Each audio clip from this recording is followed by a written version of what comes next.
This is Little 50AE playing Star Citizen again with a quick guide on beginning bounty hunting.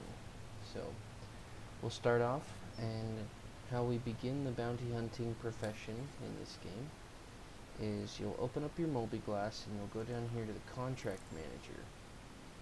In here you'll have a bunch of different options of missions you can do, but you'll find down here in Bounty Hunter you have a tracker training permit certification. This is something you do have to pay for to begin, and once you click on it, it'll give you the objective of where you need to go and who you need to take out to show that you're worthwhile as a bounty hunter. So it looks like we have to travel pretty far, so let's get our course charted. Looks like we gotta head all the way to Microtech.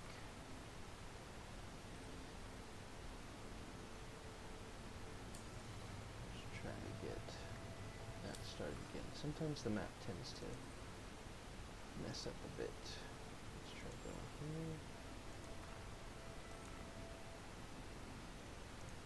Let's try heading to the moon. Well, the map doesn't seem to be working very well, but we can manually get there. You'll learn very quickly playing Star Citizen that there are still a good amount of bugs that happen, but usually you can work around them. It's still a really fun game to play.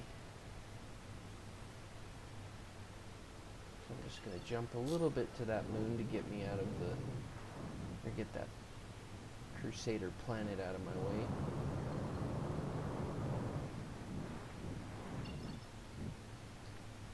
And then maybe now it'll let us walk onto that. Oh, yep, there we go. Okay. That's usually how it's supposed to work.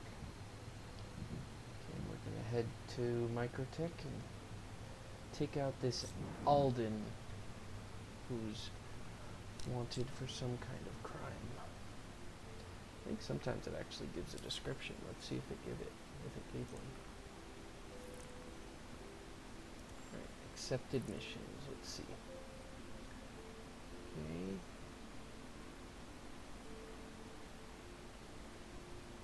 Successfully complete this certification, you must apprehend a very low-risk target, that's what this acronym stands for, ranked criminal by the name of Alden Gurney, last seen at the Microtech wreck site. So, it doesn't say what he's wanted for, but the Bounty Hunters Guild wants him, and they're going to pay us to get him.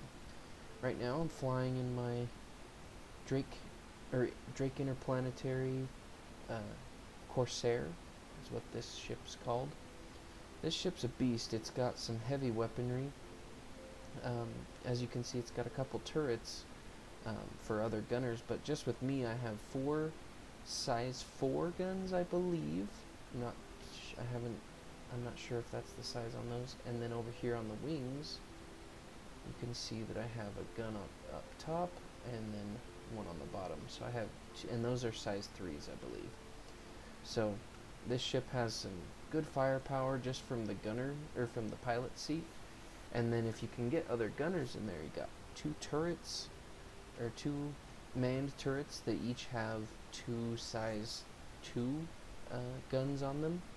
And then there's the co-pilot seat that can control a remote turret here on the back. You can see it right there. He also has 2 size 2 guns. And when it's fully crewed, this ship can take on quite a bit of an attack. But it's got very heavy firepower towards the front, so we're going to utilize that when we go after this bounty target over here.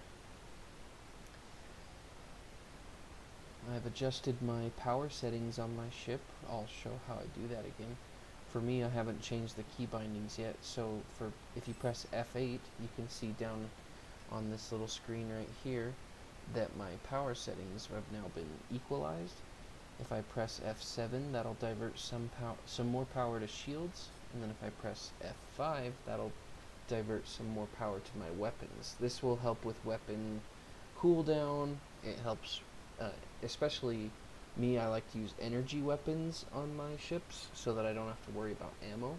this helps those energy weapons recharge faster so you can keep in the fight. And then because I put some more power to my shields can charge a little bit faster after they've been hit. So that's a useful way to set your power levels when you're going after bounties. I've noticed, at least in ships that I fly, I haven't had to worry a lot about thrusters, so that's why I don't affect the power towards thrusters down here. But in smaller fighters, I've heard it's actually a lot more useful because with smaller fighters, you're a lot more agile, so you can adjust your direction a lot quicker using your thrusters on your ship. So it's something that's a little bit more useful for people in smaller aircraft.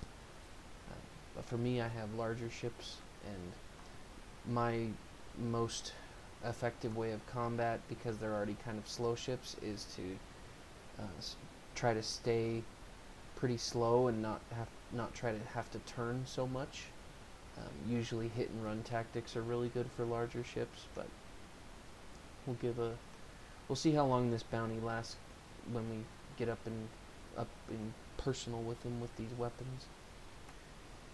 Usually small or low value targets like this don't last very long against all the weapons on this ship, but we'll see how it goes.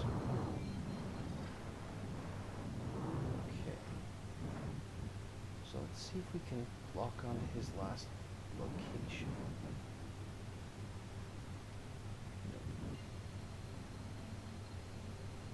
So he's 500 and something meters off. Anything closer we can get to? How far is that one? 700.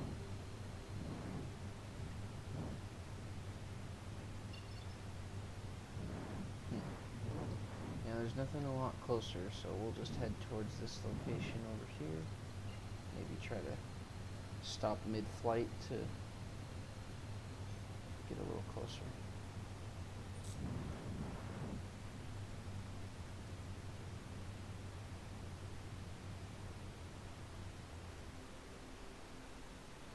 There's a good view of the cockpit here.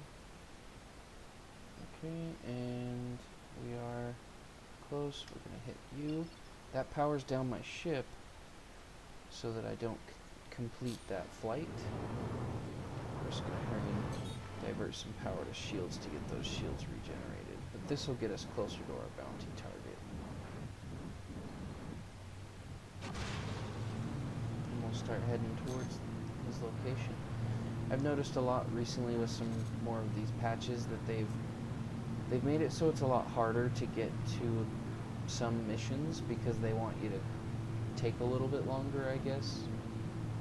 I kind of like it when we can just, set a course and quantum drive right to them, but they want it to be a little bit more time consuming, I guess. You can see me entering the planet's atmosphere, shooting some flames off the ship.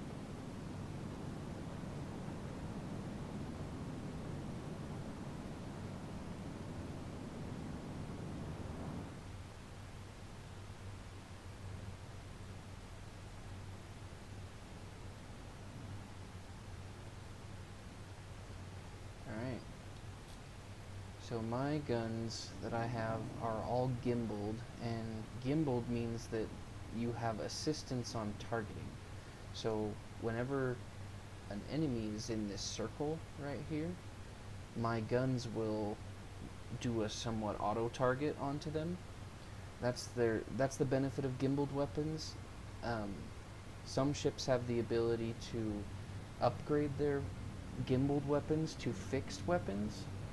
And while fixed weapons, or the benefits of fixed weapons is that you can have higher powered weapons. And if you're a good pilot with good aim, that's actually a good way to go because you can take targets down a lot quicker because you have more powerful guns. But when you're not as savvy with combat and you're not as good of an aim with your ship, especially me with a super slow ship, those gimbaled weapons really help. So I'm able to turn on the gimbal by pressing G for me, because if you see over on this right side of the screen, there's that lock button will change when I press G to auto. That's where it'll lock onto different targets.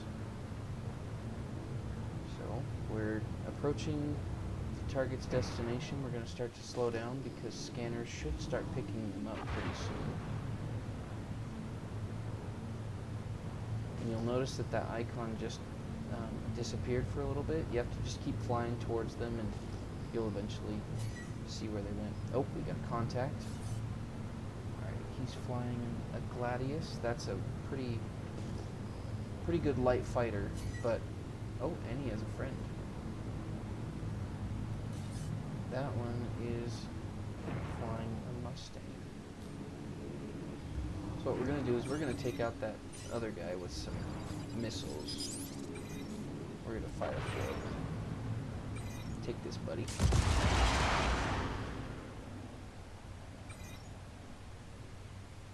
That should take him right out. Yep, that did it. Alright, now we're going to switch back to guns. And we are going to take this guy out. Oh, he launched missiles at us, so we're going to launch flares using our H button. Seems like he hit us a little bit.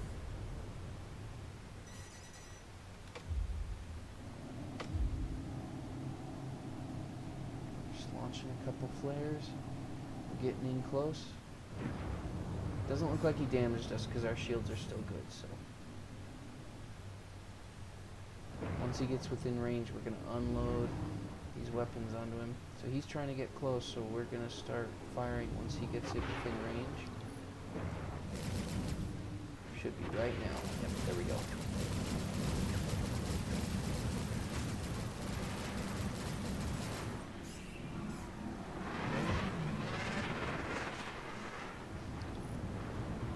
A lot faster than me, so I have to do more turning.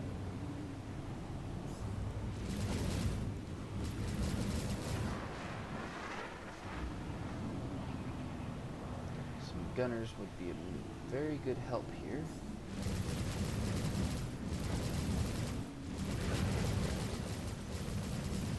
He's really hurt. He's hitting me a little bit now too. There we go. Took him out. So I think that's what's called a cold death because his ship hasn't exploded yet. So we're going to take that ship out now. There we go. And that's finishing the first bounty mission. And it rewards you the money that you spent to start it. And now that I have that finished, if you go back into your bounty hunting section of your contracts manager, you'll notice that we have another mission that will start paying more. So that's how you get started. This one's actually in Hurston Dynamics, which is great because Hurston's my main planet that I like to stick around. But that will be a quick little showcase of how to start your life as a bounty hunter. I will suggest that the Corsair is probably not the best ship to be doing bounty hunting in because of how slow it is and how fast some of these fighters can be. But it's a fun ship to be in, and you can find some really good ones that can really help with your life of bounty hunting. So that'll be it for this video, and if you have any questions, feel free to comment and I'll make sure to address those in another video. And be sure to like and subscribe, and you'll be able to stay updated on some more content that'll be released. Thanks for watching. We'll see you in the verse.